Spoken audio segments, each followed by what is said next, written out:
భగవంతుడగు శివుడు తన పరమసుందర దివ్య రూపమును ప్రకటించుట, మేనా ప్రసన్నరాలగుట, క్షమించమని ప్రార్థించుట, పురవాసినులగు స్త్రీలు శివుని రూపమును దర్శించి తమ జన్మలను జీవితమును సఫలమైనదని తలంచుట. బ్రహ్మనుడివెను నారద, అప్పుడు నీవు విష్ణు భగవానునిచే ప్రేరితుడువై శీఘ్రముగా భగవంతుడగు శంకరుని అనుకూలముగా చేసుకునుటకు ఆ స్వామిని సమీపించితివి. అచటకు వెళ్ళి దేవకార్యమును సఫలమునర్చు కోరికతో నానా విధములైన స్తోత్రముల ద్వారా నీవా రుద్రదేవుని సంతోషపెట్టితివి. నీ మాట విని శంభుడు సంతోషించెను. అద్భుతమైన ఉత్తమ దివ్య రూపమును ధరించెను. అట్లు చేసి ఆ స్వామి తన దయా స్వభావమును పరిచయము చేసెను. మునీంద్ర, భగవంతుడగు శంభుని ఆ స్వరూపము కామదేవుని కంటే కూడా అధిక సుందరమై ఉండెను. లావణ్యమునకు పరమ ఆశ్రయమై ఉండెను. ఆయనను దర్శించి నీవు మిగుల ప్రసన్నుడవైతివి. అప్పుడు అందరితో కూడి మేనకయున్న స్థలమునకు నీవు వెళ్ళితివి. అచటకి చేరి నీవిట్లు పలికితివి. విశాల నేత్రి మేనక, భగవంతుడగు శివుని ఆ సర్వోత్తమ రూపము దర్శింపుము.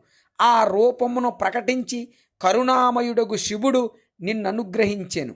నీ ఈ మాటను విని శైలరాజ పత్ని మేనక ఆశ్చర్యచకిత అయ్యెను. కోటాను కోట్ల సూర్యులతో సమానమైన తేజస్వియు, సర్వాంగ సుందరుడు, విచిత్ర వస్త్రధారుడు, నానావిధ ఆభరణ విభూషితుడు అయిన శివుని యొక్క పరమానందదాయకమగు రూపమును దర్శించితివి. ఆ స్వామి అత్యంత ప్రసన్నుడు, సుందర హాస్య సుశోభితుడు, లలిత లావణ్య భాసితుడు, మనోహరుడు, గౌరవర్ణుడు, ద్యుతిమంతుడు, చంద్రలేఖాలంకృతుడై ఒప్పుచుండెను. విష్ణాది సమస్త దేవతలు మిగుల భక్తితో శివభగవానుని సేవించుచుండేరి. సూర్యదేవుడు ఛత్రమును పట్టెను. చంద్రదేవుడు మస్తకమున మకుటమై ఆ స్వామి శోభను ఇనుమడింపచేయుచుండెను. ఈ సాధనలన్నిటితో భగవంతుడగు శంకరుడు సర్వదా మిగుల రమణీయుడై కనిపించుచుండెను.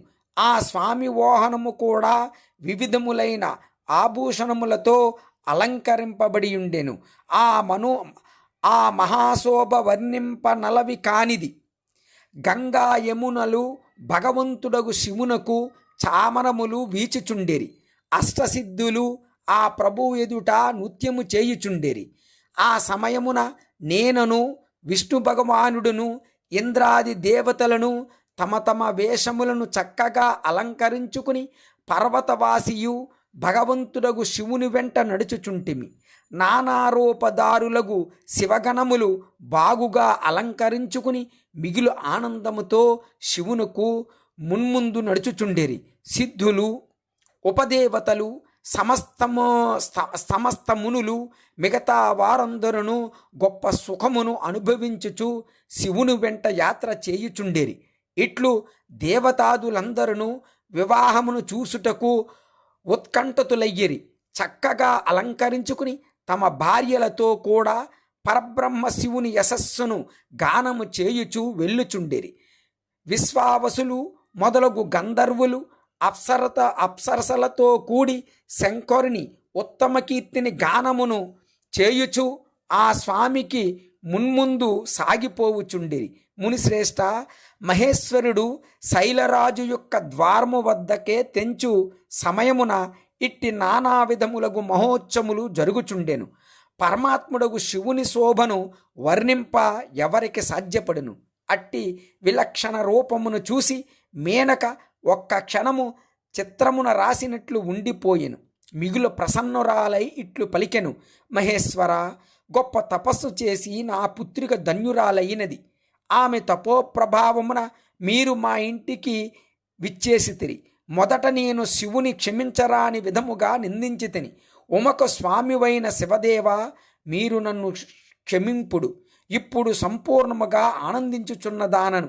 బ్రహ్మ పలికెను. నారద, ఇట్లు వచించి ఆమె చంద్రమౌళియగు శివభగవానుని స్తుతించెను.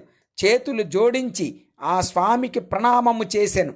తదుపరి ఆమె లజ్జితురాలయ్యెను. ఇంతలోనే అనేక మంది పురవాసినులకు స్త్రీలు భగవంతుడగు శివుని దర్శించు ఇచ్ఛతో తమకున్న పనులన్నీయూ విడిచి అచడకు చేరుకునిరి. ఉన్నవారు ఉన్నట్లు అస్తవ్యస్తలై పరిగెత్తుకుని వచ్చిరి. భగవంతుడగు శంకరుని ఆ మనోహర రూపమును చూసి వారందరూ మోహితులయ్యేరి. శివుని దర్శించి మిగుల హర్షించిరి. ఆ స్త్రీలు మహేశ్వరుని యొక్క మూర్తిని తమ మనోమందిరములను నిలుపుకుని ఇట్లు పలికిరి.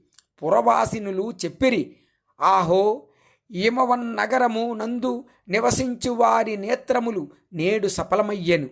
ఈ దివ్యరూపమును దర్శించిన వారి జన్మ నిశ్చితముగా సార్థకమైనది. సకల పాపములను నశింపజేయు సాక్షాత్తు శివుని దర్శించిన వాని క్రియలన్నీయు జన్మయును సఫలమయ్యెను. పార్వతి శివుని గురించి తపస్సు చేసెను. దాని ద్వారా ఆమె మనోరథములన్నీయు సిద్ధించెను. శివుని ప్రతిరూపమునందు పొంది శివాదేవి ధన్యయును కృతకృత్యురాలును అయ్యెను. విధాత శివాశివుల యుగల జంటను ఆనందముతో ఒకరినొకరితో కలపనిచో ఆయన పరిశ్రమ అంతయు నిష్మలమై ఉండేడిది. ఈ ఉత్తమ జంటను కలిపి బ్రహ్మ చాలా మంచి పని చేశాను.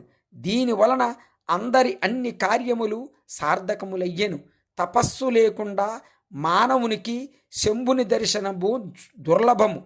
భగవంతుడగు శంకరుని దర్శన మాత్రము చేతనే సకల ప్రజలు కృతార్థులయ్యేరి. సర్వేశ్వరుడును గిరిజాపతి శంకరుని దర్శించిన పురుషులందరూ శ్రేష్ఠులు.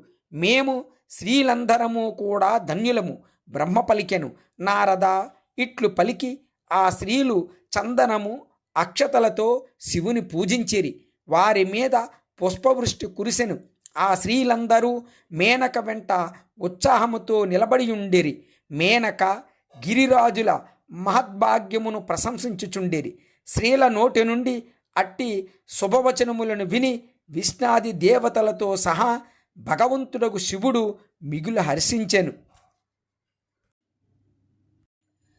భగవంతుడగు శివుడు తన పరమసుందర దివ్య రూపమును ప్రకటించుట, మేనా ప్రసన్నరాలగుట, క్షమించమని ప్రార్థించుట, పురవాసినులగు స్త్రీలు శివుని రూపమును దర్శించి తమ జన్మలను జీవితమును సఫలమైనదని తలంచుట బ్రహ్మనుడివెను.